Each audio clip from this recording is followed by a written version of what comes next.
Bon, c'est pas beau, mais c'est nouveau. C'est la Tesla Model 3 Performance 2023. Et aujourd'hui en vidéo, on va la tester avant et après amélioration, histoire de voir un petit peu ce que ça donne. Bienvenue en tout cas dans cette nouvelle vidéo sur Gran Turismo 7. Ça fait longtemps que j'ai pas fait de vidéo sur ce jeu. Tout simplement parce que, bah, en vrai, ça fait quand même longtemps que les matchs du jeu étaient pas faux folles. On avait eu quelques matchs qui sont sortis depuis le début de l'année avec quelques voitures plutôt cool, mais globalement, ça manquait de vraies nouvelles choses à faire sur le jeu.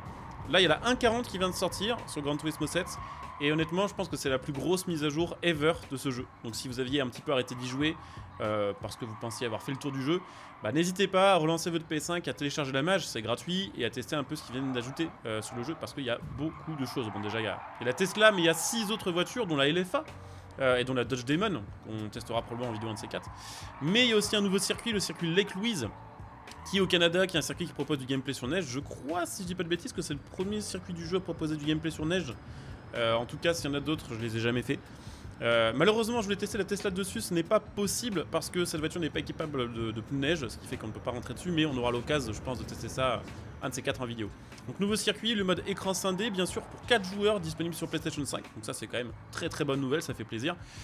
Qu'est-ce qu'on a d'autre? On a des nouveaux lieux pour le modscapes, on a des nouveaux effets pour les photos, et puis aussi, on a 50 nouvelles épreuves de permis.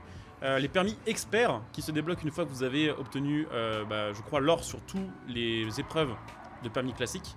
Et d'ailleurs, ces permis experts, je suis en train de les faire en live actuellement, on est en train de les tryhard pour avoir l'or partout. Donc si ça vous intéresse d'assister à ces petites séances live, le lien de ma chaîne Twitch est sous cette vidéo, c'est là-bas que je fais ces petits contenus là. Vous pouvez venir follow, vous pouvez utiliser votre Prime et tout ça, ça soutient la chaîne. Donc voilà, ça c'est pour la 1.40. J'ai fait une vidéo plus détaillée hier sur ma chaîne, si vous avez envie de voir un petit peu plus de choses sur cette mise à jour dans les détails. Mais sachez que voilà, c'est quand même une grosse mage. Après, que vous dire au niveau de cette voiture, à part que le comportement est évidemment horrible, c'est que ça fait 1 tonne 9. C'est probablement pour ça d'ailleurs que le maniement est un peu bizarre. Après, clairement, c'est une voiture routière premium. C'est pas fait pour du circuit, mais bon, il y a d'autres caisses, on va dire, dans cette catégorie sur le jeu qui sont bien plus efficaces que ça, qui ont peut-être pas cette accélération, parce que c'est vrai que la Tesla Model 3, avec 539 chevaux en mode 4 roues motrices, ça fait le 0 à 100 en 3 secondes 2, donc clairement ça explose tout sur le 0 à 200, on va dire. Mais après la VMAX c'est pas ouf, hein, c'est seulement 260 km/h. D'ailleurs je crois qu'IRL c'est bridé à 200 km/h ou 201, un truc comme ça. Mais 260 en VMAX, et surtout le gros problème c'est le poids, hein, que ce soit pour les freinages ou pour les virages, c'est pas facile. Par contre, la voiture est jolie, la voiture est vraiment magnifique. C'est vrai que pour le coup, Gran Turismo 7, à chaque fois qu'il y a des nouvelles caisses, de toute façon, elles sont vraiment détaillées. Elle est jolie, l'intérieur est assez cool aussi, en sachant que ils ont fait un truc un peu fun. Bon, il y a l'écran évidemment là à droite, l'écran de bord qui sert de compteur, tout ce qu'on veut. La tablette. Ils ont fait un écran animé, c'est-à-dire que la voiture qui est représentée sur le GPS se déplace sur une minimap. Alors après, malheureusement, c'est pas la minimap du circuit, c'est un truc fictif en mode fond d'écran de Mars, je sais pas. Mais je trouve que c'est cool. Voilà, la prochaine étape sera peut-être de faire les GPS in-game pour plus d'immersion et pour plus de réalisme. Donc voilà, là pour l'instant les caisses elle est complètement stock. Après on va aller checker évidemment les améliorations, tout ce qui va avec. Mais voilà, l'accélération elle est bonne jusqu'à 200. La VMAX elle est quand même pas terrible pour une voiture qui fait 540 chevaux. Le prix par contre est pas cher, 55 000 crédits. Et puis c'est la deuxième Tesla, et je crois honnêtement que Tesla est une exclusivité Gran Turismo, je vois que ça. Parce que ça fait quand même des mois que des joueurs demandent ces modèles là sur d'autres jeux, que ce soit Need for Speed ou Forza par exemple. Et jamais ils en ont rajouté, alors que pourtant ils rajoutent tout un tas d'autres marques électriques justement qui font concurrence à Tesla, que ce soit Xpeng, enfin concurrence on se comprend, qui sont dans le même délire, Xpeng, Lucid, ce genre de conneries. Et Tesla non, donc à mon avis Gran Turismo a signé un petit contrat d'exclus, voilà, avec Tesla pour la Model 3, et puis je sais plus comment elle s'appelle, l'autre, la Y il me semble, un truc comme ça. J'avoue que je les confonds un peu chez Tesla. Donc voilà, en tout cas nouveau modèle, 55 000, plus après évidemment si vous allez investir en amélioration, ce qu'on va faire un peu après. Ouais, clairement, le sous-virage est extrêmement vénère, je pense que ça se voit bien même en vidéo. Ça tourne vraiment pas bien. J'espère qu'on pourra régler ça assez facilement.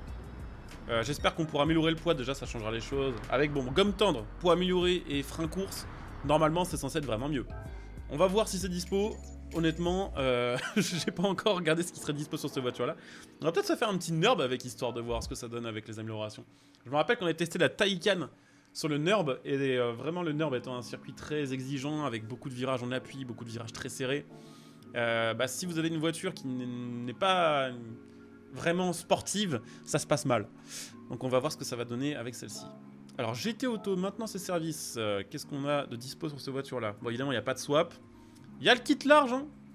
Il y a le kit large si on va en faire un truc un peu, un peu vénère, pourquoi pas. Bah écoutez, let's go pour le kit large. On va essayer de la transformer en voiture de course. Et c'est vrai que les voitures de course ont souvent quand même des kits larges avec des gros ailerons et des grosses jantes.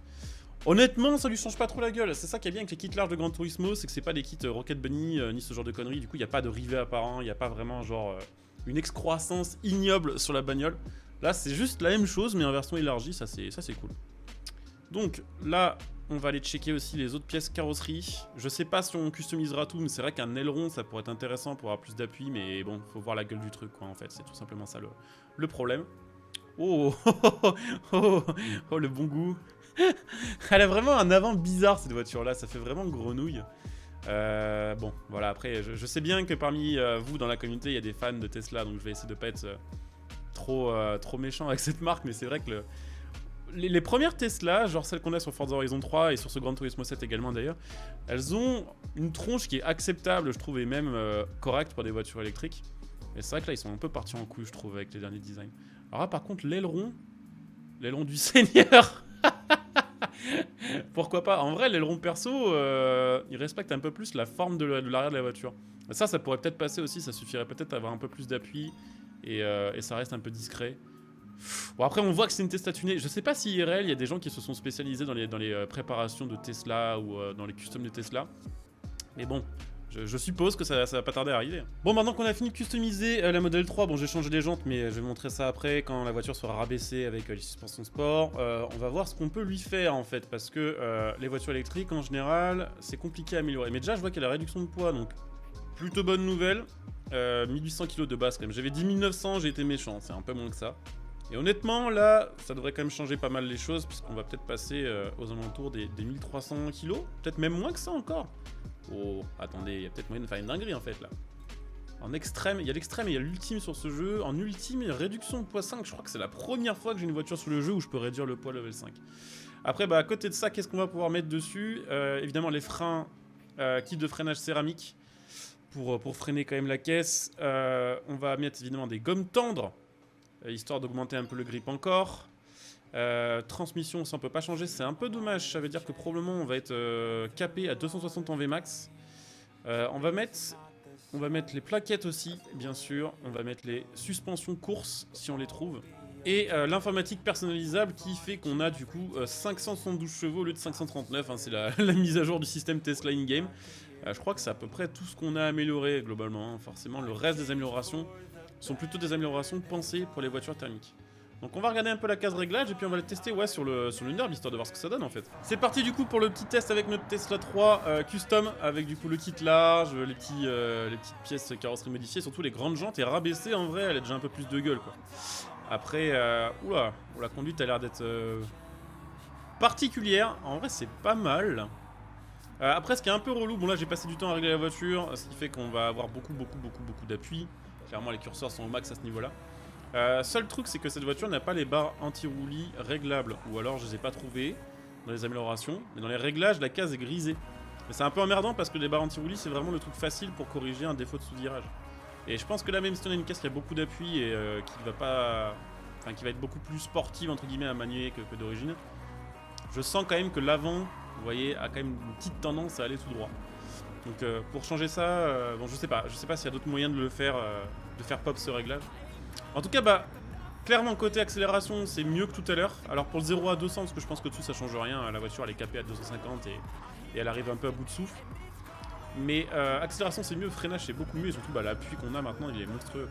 Après voilà, on a les gommes tendres de course, on a forcément aussi le kit aéro. On a beaucoup d'appui donc la voiture elle est vraiment genre full plaquée au sol. Par contre à 250 seulement en Vmax c'est pas beaucoup hein. Ouais elle sous-vire quand même un peu hein. C'est ouais.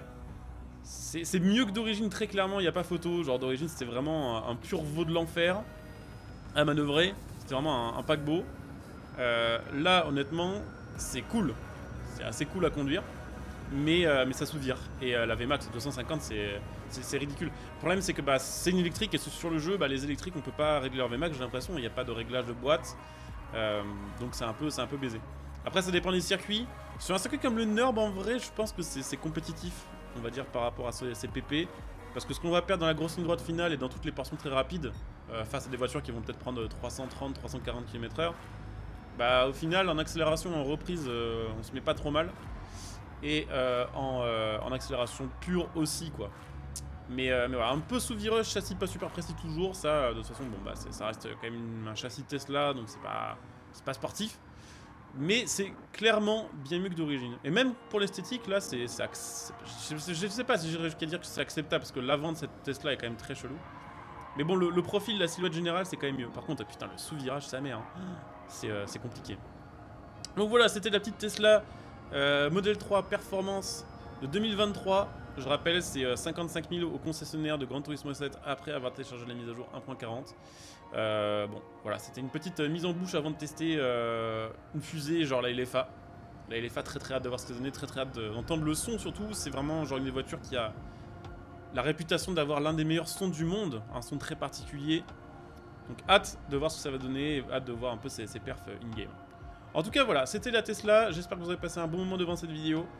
J'ai essayé de ne pas être trop méchant avec Tesla, j'espère que ça s'est vu. Voilà.